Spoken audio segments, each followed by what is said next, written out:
Welcome everyone to the Behavior Code podcast. And I'm your host, Yogi Chris, PhD, founder of Ninth Limb Yoga, and a messenger for the IMC Nation. And that's what this podcast is. Behavior Code, the code between men and women, and genetic behavior, genetic communication.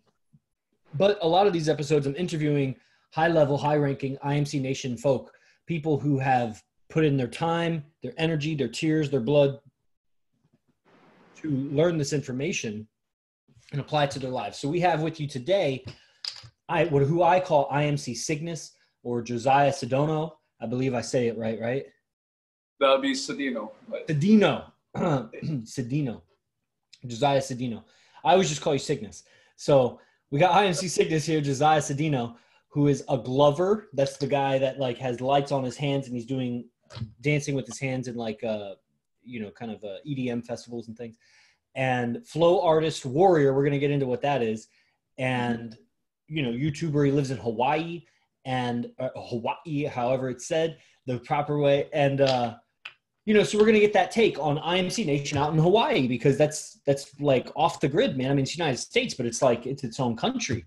And, how life has been integrating for you there. And of course, your experiences with like all of these boot camps that Arash has been doing. So first, let me welcome you to the show. How are you doing today, brother? Thanks for making the time. I'm feeling beyond excellent. I'm glad to be here. I'm very honored to be on a podcast, especially a podcast like this one too. What is it about this podcast, especially that you say that? Because it's something that us men can all talk about, while other podcasts will talk about maybe like business or money. Like this, right. This is genetics. Like this is the code. This is the matrix. And what's so cool is we can talk about all the things they talk about, but they can't talk about what we talk about, because exactly. we talk about business and everything else. But when it comes to like saying anything about men and women, they would shy away from it. And so we're free. We're more free. And that's why people should come and listen to this. And if you're catching this on iTunes, definitely subscribe. Catching this anywhere, subscribe. Follow us. Okay, so feeling beyond spectacular. So tell me about your recent boot camp experiences. You've done a lot of different programs and products with Arash. And that's what IMC Nation is. IMC Nation was founded by Arash, a man called Arash Dibazar. But recently you've done these more intensive boot camps. I think you've been at several. And you also did the messengers before that. Keys the Matrix, you were online with that. But you did a bunch of, I think you did like 3 or 4 of those, Philosopher's Stone. So these are high level teachings. This is like $10,000 of investment or more in the last like 8 or 9 months for information. What did you get that made that so worth it for you? So when it came to the last boot camp, other than Arash's routine and his exercise, when he talks about the warrior, like the internal warrior, for me personally, it kind of feels like something not so much that was discovered or told to me, but something that was rediscovered, like something that I've had before, but as time went on, like it got lost.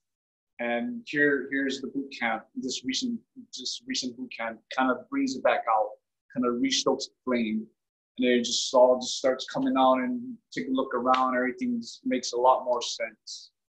And with the other boot camps too, it's just these words and this communication where internally you feel like there's something there, or you question this, but Arash puts it into perspective and makes you realize like it's been there all along.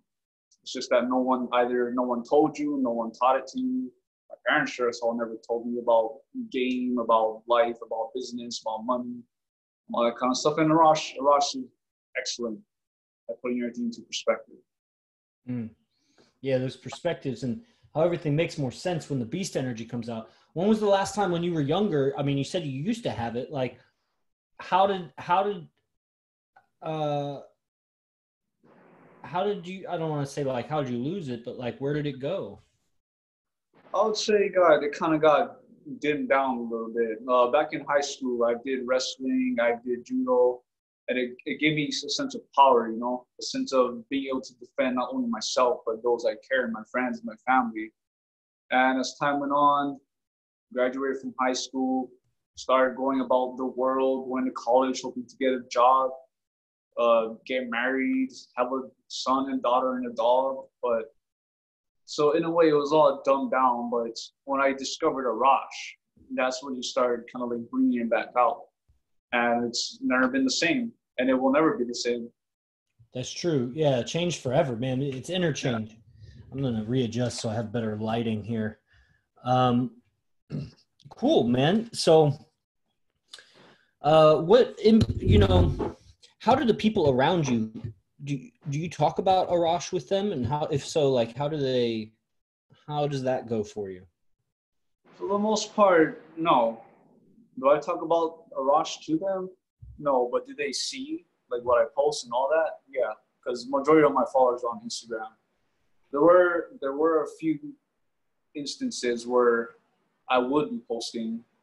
So to make a long story short, back when I was just on my band, this is when I was first studying Arash. When I was inside of my band, I was, making my posts, speaking my truth and whatnot. And my bassist at the time was kind of like, oh, who is this guy? Like he's just here to manipulate women and all that. Like we're both messaging each other on the group chat. I'm just like, bro, like what are you even talking about? Like you're here criticizing me, criticizing him, and yet you haven't even dipped your big toe into the waters. And it just is ridiculous, So rather than trying to talk and convince, like, oh, you have to watch Raj, I'll do what he says and be the example, embody it, all that kind of stuff, which is what I've been doing ever since. Yeah. So, yeah. Yeah. Well, so what do you see the future of? Because you must be stand out then. You're there in Hawaii. I don't know how many. I communicate with a lot of IMC Nation. I don't know if I know any other Hawaii people on this. And I say that because I know like 2 guys in the Philippines. I know like 3 guys in Germany. I know like, like 7 guys in North Jersey, New York area. Like I know 1 guy in Hawaii, which is cool. I mean, I know other guys in Hawaii, but they're not IMC Nation. It's a different code. Like Arsh was saying at the last boot camp, it's something I had long recognized, but it was cool to hear someone else recognize it. And I'm sure you feel the same way. It's obvious kind of. It's like, I think it's because we're dealing with values, and this is like a deep value of like, how do you relate with women? Because that's going to influence how I relate with your woman too. And you relate with my woman. And so there's an interconnected like code when it comes to that. And it trickles into other areas of life, but I think it kind of distills down to like male, female, it's behavior code. And so when we know that we share values, we may not even know each other very well, but on per se, like personalities, but there's something about you. It's like almost like if you meet your blood cousin or even a blood brother in some cases, that's like, you didn't know them your whole life, but for some reason there's this like, as soon as you know they're your cousin, your blood cousin, there's like some unspoken, like I would protect you kind of vibe. And it's kind of like that, but it's weird because it's values, it's not genetics. So it's so you there in Hawaii, like what do you see the future? Are you going to hold this information to yourself, or are you going to be teaching it, or what do you think is the future of your expression of what's the future of your expression there in Hawaii, or what do you just see in your future, in general? Definitely not holding this kind of information or knowledge. That's for sure. It is definitely something to be expressed and definitely something to be applied. So in the future, what I see is being able to not only embody these teachings, but to actually, of course, teach it to others. And I know people from different states and people from different cities or whatnot, they have their own way of doing it, whether they be artist, a dancer, or whatnot. Yeah. So my expression, the vessel that I choose is through the flow arts, which is why I call myself a flow artist, a warrior. Yeah, let's go into that. What is that? Like, I get maybe explain flow arts a little bit. I get it actually. I'm probably again in the IMC Nation. There's like just less than a handful of us people that other people would call hippies.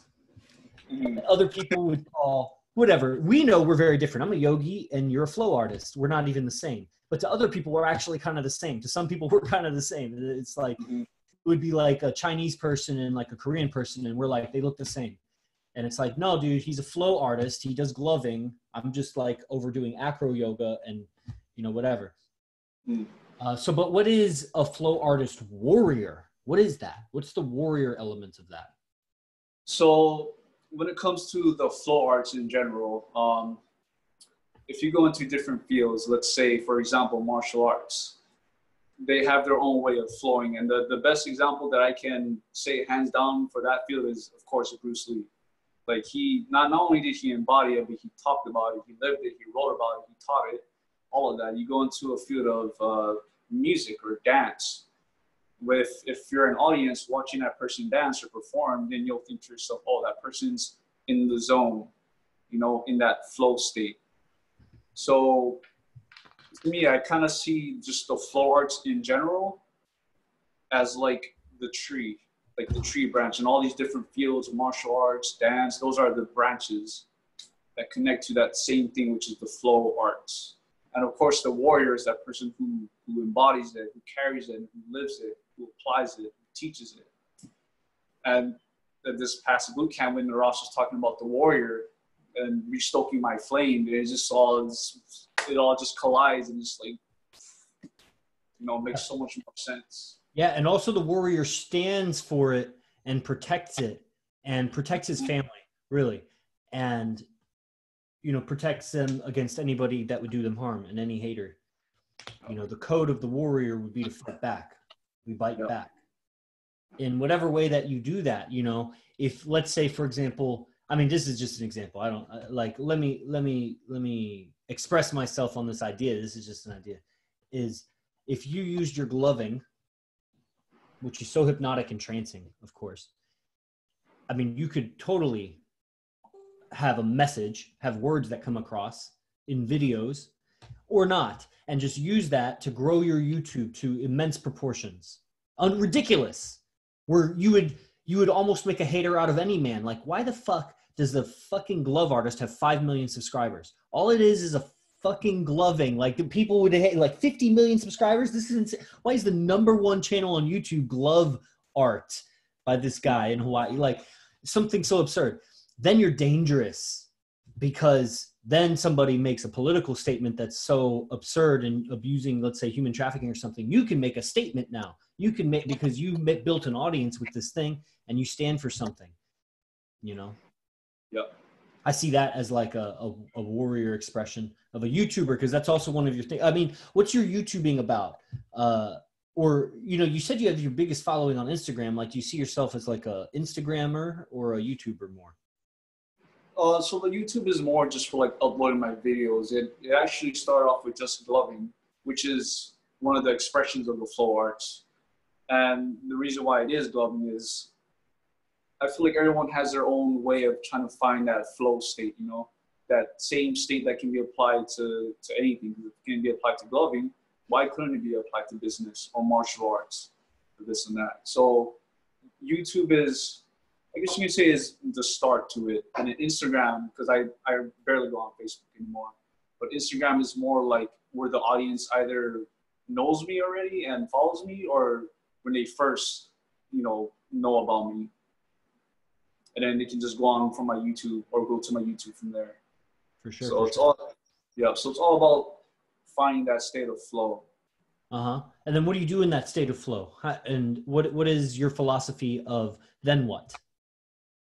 It's my philosophy behind that is when you enter it, you're not having any other thoughts. No thoughts of embarrassment, no thoughts of what move to do next. It's kind of like what Bruce Lee said in his book, Arts of Life. He described it as the unnatural naturalness and the natural unnaturalness of things. And so you do that, and it becomes a more pure expression of your art. Yes, I guess in a way you can say it's like a meditative practice. Because at that point, once you're flowing, then nothing's really coming to mind. Just enjoying the moment, enjoying the now. Not worrying about the past, not worrying about the future. Yeah. Just send.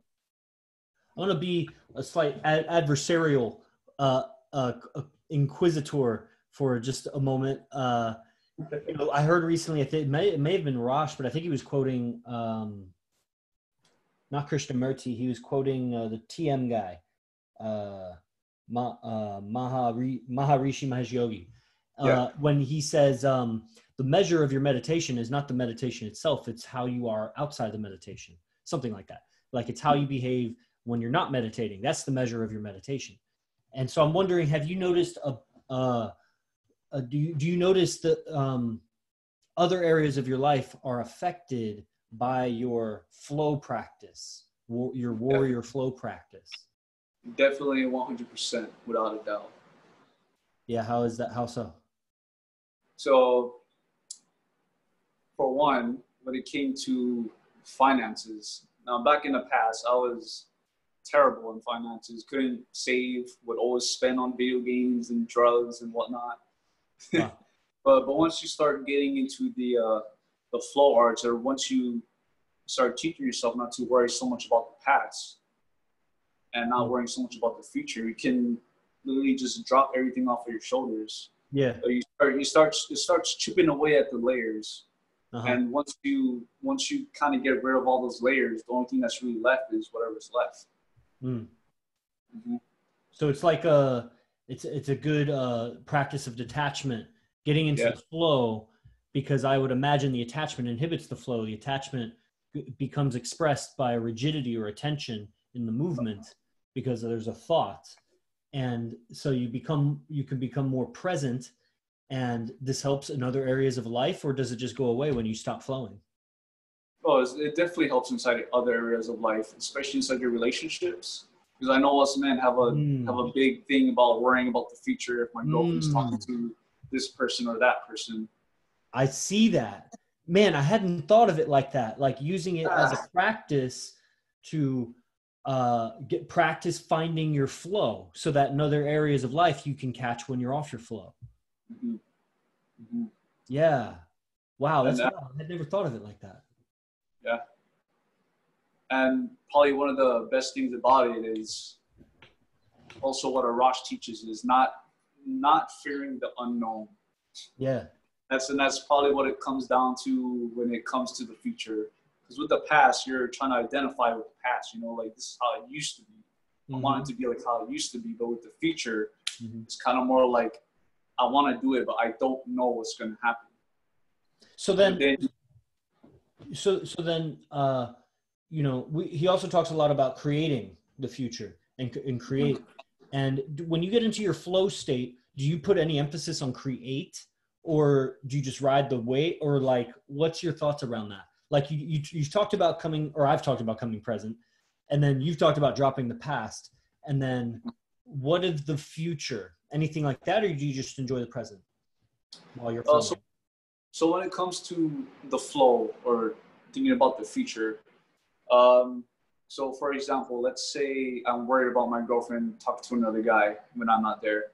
So if that's going through my mind and I'm worrying about that, then I would just tell myself, okay, first of all, you can't worry about the future. However, if it did happen, what would you do? How would you handle the situation? So once I ask myself that question, I'd put it away in my mind and then not worry about it. Because at worst, it'll happen, and then I know how to handle it at that point. But at best, it doesn't happen, and we just continue on, kind of thing. So it's, in a way, it's kind of like planning for the future, but not being so like, it has to be, it's all like in sync, no matter what. I see that. You can work through future worries, because as you imagine them, you'll catch the tension and the rigidity and the flow. And so you create a flow while you hold the image happening, and you learn to flow while that's happening in your mind, right? Right. You kind of melt all the frozen energy around your worry. Nice. I see it. Well, that's cool. So, okay, cool, man. Well, getting back to AZD teachings, what are some of the, you mentioned these teachings. You said, I remember earlier in the podcast, you said it a few times, like these teachings. Like, what are 2 or 3 of teachings that you remember that just come up now that have been like, memorable teachings to you? Definitely the first one is not fearing the unknown. That was always a big factor in my life back in the past. Okay. Yeah. That's probably why I didn't do so much things back in the past, all those opportunities. Yeah. Another one of his teachings for me is being your woman being a reflection of you. Now that at first that took me kind of a while to understand. Yeah. Because at first I was only reflecting myself. Like I look in the mirror and just kind of ponder. But when it comes to the female, and he would explain it, and the more he would go into depth about it, it's it's there. It's something that's always been there, but no one ever brought it up. So Arash spoke about it. Okay. Yeah, powerful.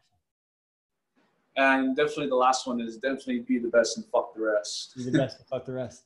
Yeah. And I remember when I first heard that, I was thinking to myself like, oh, that seems a little aggressive.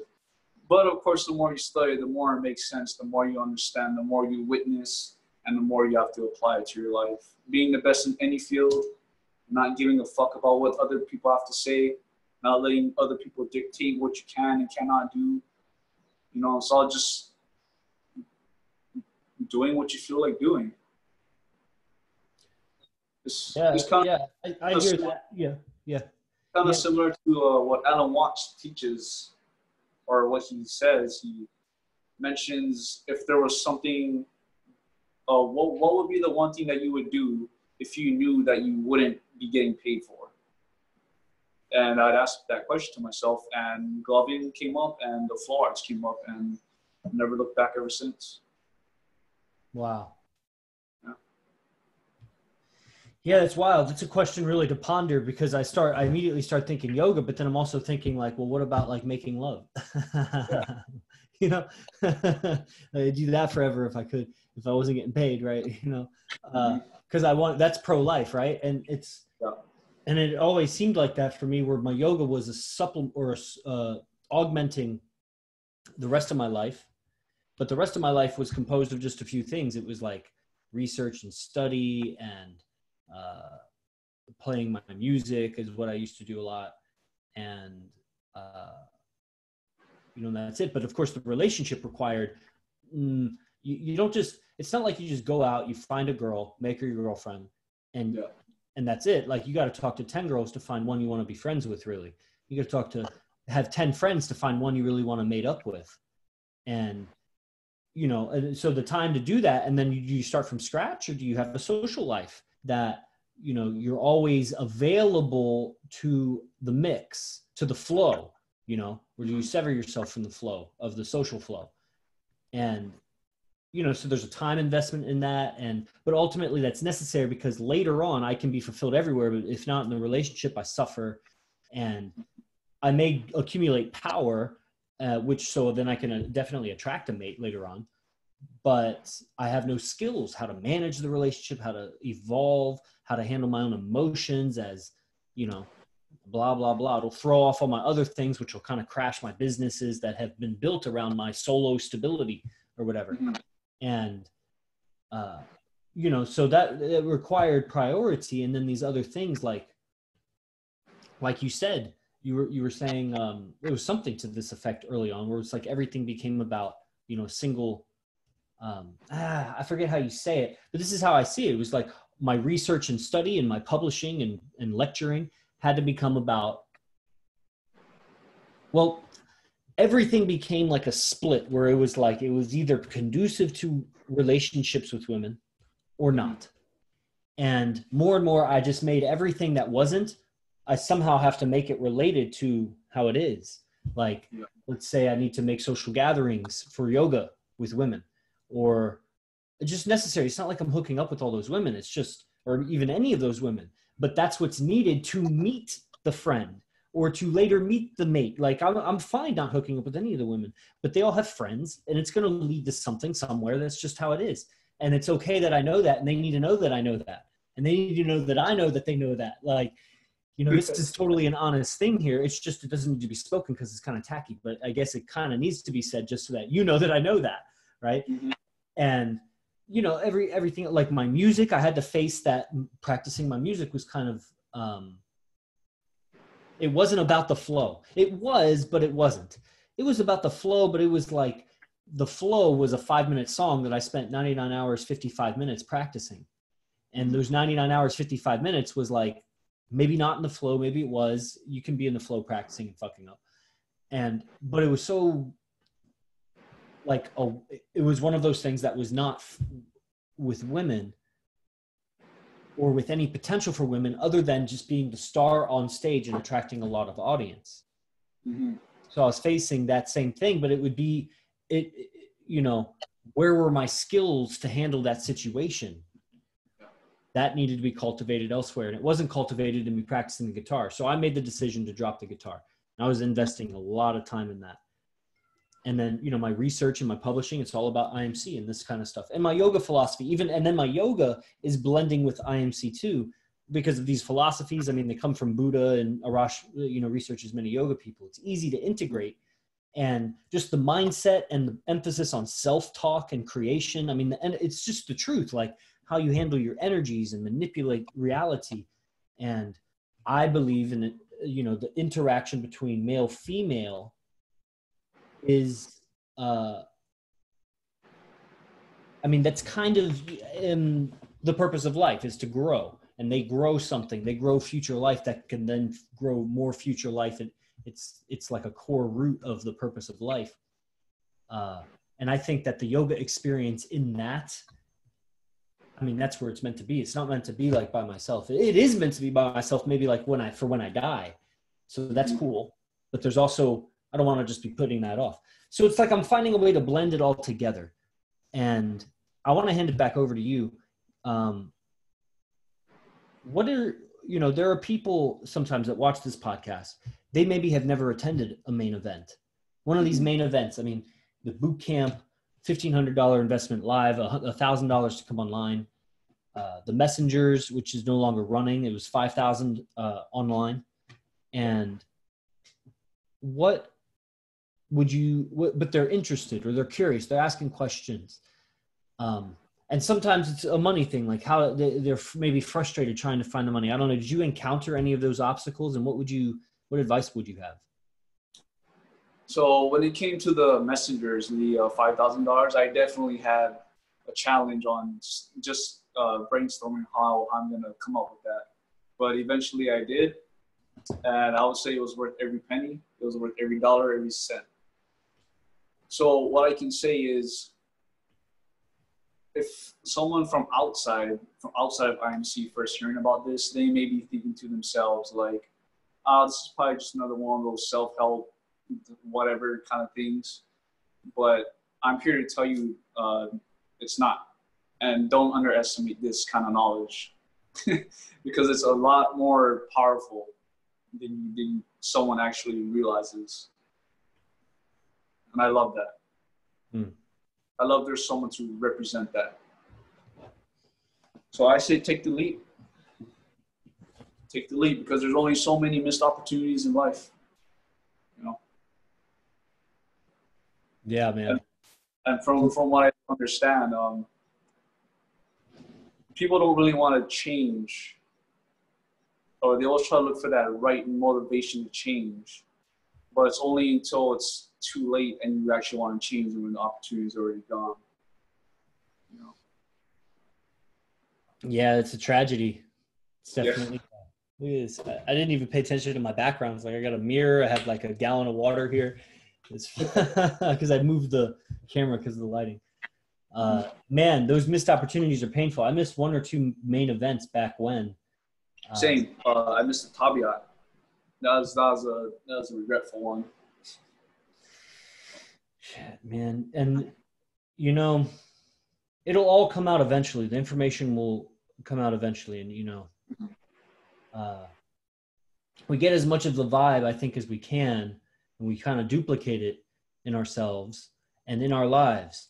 And I'm seeing more and more of the world around me as, like, however cliche this may sound, to the occult, to the initiate.